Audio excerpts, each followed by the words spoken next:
Assalamualaikum warahmatullahi wabarakatuh. Anak-anak Ustadz, apa kabar antum pada hari ini? Semoga semuanya dalam keadaan sehat dan selalu semangat dalam mengikuti pembelajaran pada hari ini.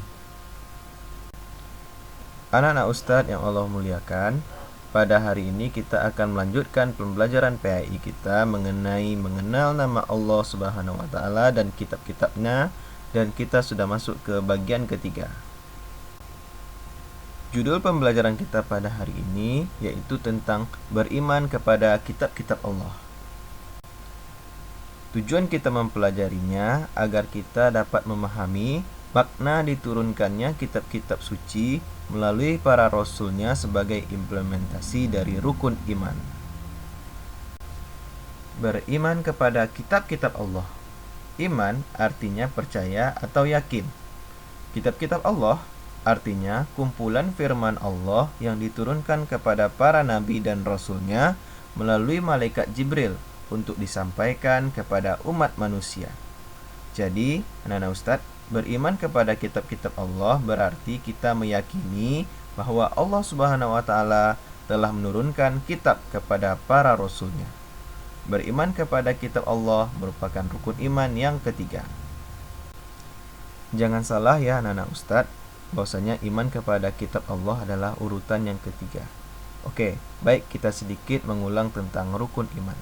Rukun iman ada 6. Yang pertama, iman kepada Allah.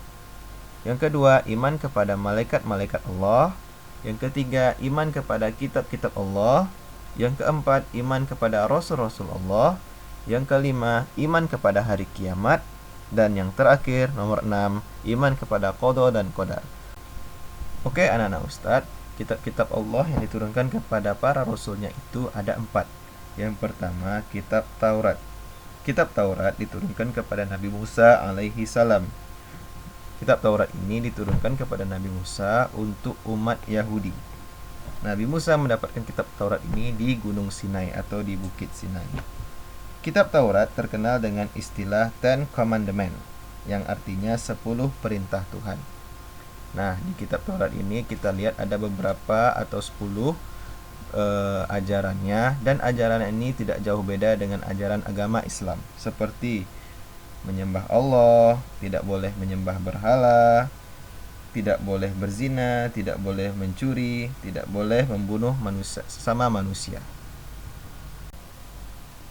Kita masuk ke kitab yang kedua, yaitu kitab Zabur. Kitab Zabur diturunkan kepada Nabi Daud alaihi salam untuk membimbing umatnya kaum Bani Israel. Kitab Zabur ini melengkapi kitab Taurat yang telah diturunkan kepada Nabi Musa.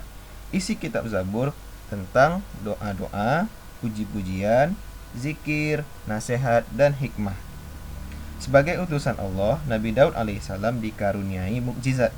Mukjizat Nabi Daud alaihissalam adalah bisa melunakkan besi dan memiliki suara yang merdu ketika membaca kitab Zabur. Yang ketiga, kitab Injil. Kitab Injil merupakan kitab yang diturunkan kepada Nabi Isa alaihi salam. Nabi Isa alaihi salam ditugaskan oleh Allah untuk Bani Israel. Bani Israel merupakan kaum yang paling sulit untuk diajak menuju kebaikan. Oleh karena itu, Allah membekali Nabi Isa alaihissalam berupa kitab, yaitu kitab Injil. Dan kitab Allah yang terakhir adalah kitab suci Al-Quran, kitab sucinya umat Islam. Al-Quran adalah kitab suci yang diturunkan oleh Allah kepada Nabi Muhammad SAW.